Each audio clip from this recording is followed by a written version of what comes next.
Hey guys, what's up? Welcome back to another video. In this video, I'm going to be giving you guys a spoiler-free review of Disney Pixar's newest movie, Luca. If you guys are new here and haven't seen any of my other reviews, basically how my reviews work is I talk about the good, the bad, and then I give you guys my final take about the movie. Before you get into the review, if you guys are new on here and haven't already hit that subscribe button, make sure to do so you don't miss any time I upload a video or I go live, both without wasting more time. Let's get into it. So starting off with the good of the movie, I think the best part of this movie was definitely the subplot of learning to become a human.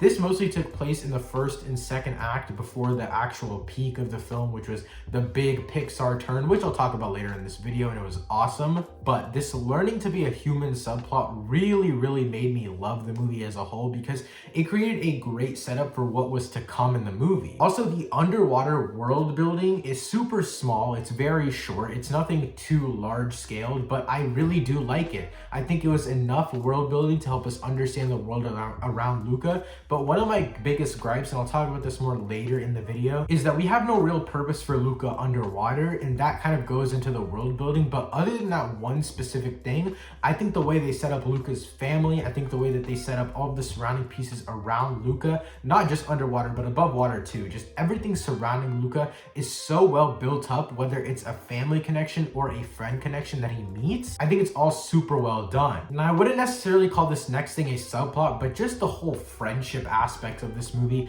is so good. It's cheesy Pixar at first, but then it kind of evolves into something that I've never really seen in an animated movie before. Nevertheless, just a kids movie. I feel like we always see these subplots of, oh, just kids going into becoming better friends with someone after a somewhat of a horrific experience, or they're experiencing something together and that brings them closer. Yes, that's prominent in this movie, but at the end of the day, this movie is about two friends becoming family and sticking up for each other when everything is going downhill in their relationship, because at the end of the day, they are not only friends, but they're family. Yes, that whole idea is super cheesy, but I think that's what makes this movie so good. I would definitely say this whole friendship aspect that the movie is based around does lift it up a lot more than a lot of people would think. I feel like in a lot of other kids movies, friendship is just a basic aspect that comes in every movie, but in this movie, it really puts it at the forefront, and that's what I really enjoyed about it. Like I mentioned before, each of the characters surrounding Luca are really fleshed out, and they have a purpose and meaning in Luca's life.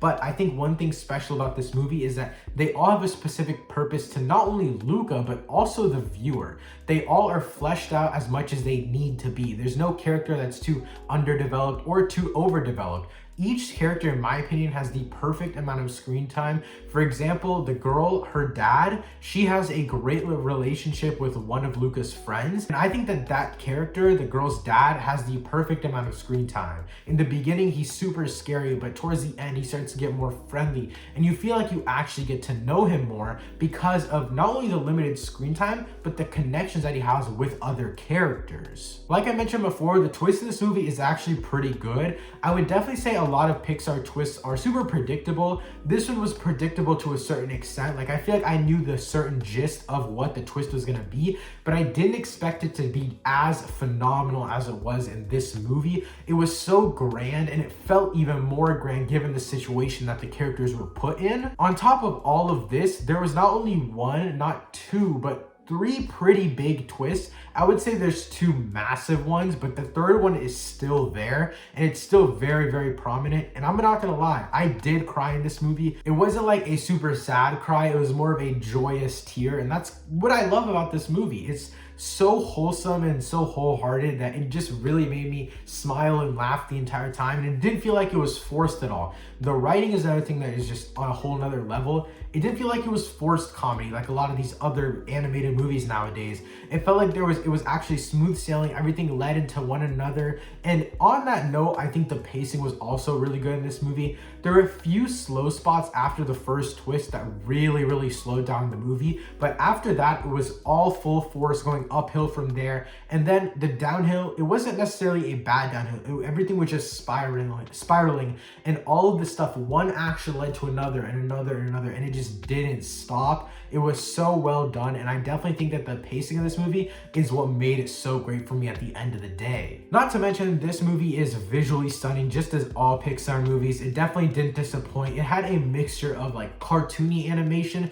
when it came to the character shapes, but at the same time, it was just realistic realistic enough with the details that it didn't feel like it was in that uncanny valley of animation. And the final good thing I want to talk about is, once again, Pixar delivering a great message for adults and kids. Without giving any spoilers away, I definitely think that the message for the kids is just to embrace who you are and never to hide yourself to impress others. And I think the message for adults through this movie is just let kids be who kids are and let them do what they want, because a lot of times it can turn out really, really well in their favor. But now I want to move on to the bad of the movie, and honestly, there's not much I can say. Number one, I felt like this movie was an exact copycat of Moana during the first act. It wasn't necessarily scene for scene like Moana, but the motivations, the ideas, they all felt like they came right from Moana. And that's not necessarily a bad thing. It just felt like it was exactly like Moana in the first act. But as time went on, it kind of branched off into its own unique path, and it became something that I never really expected it to become. And the final bad thing is that, honestly, like I said before, the pacing was really good, but there was that one section right after the first climax or the first twist that happened,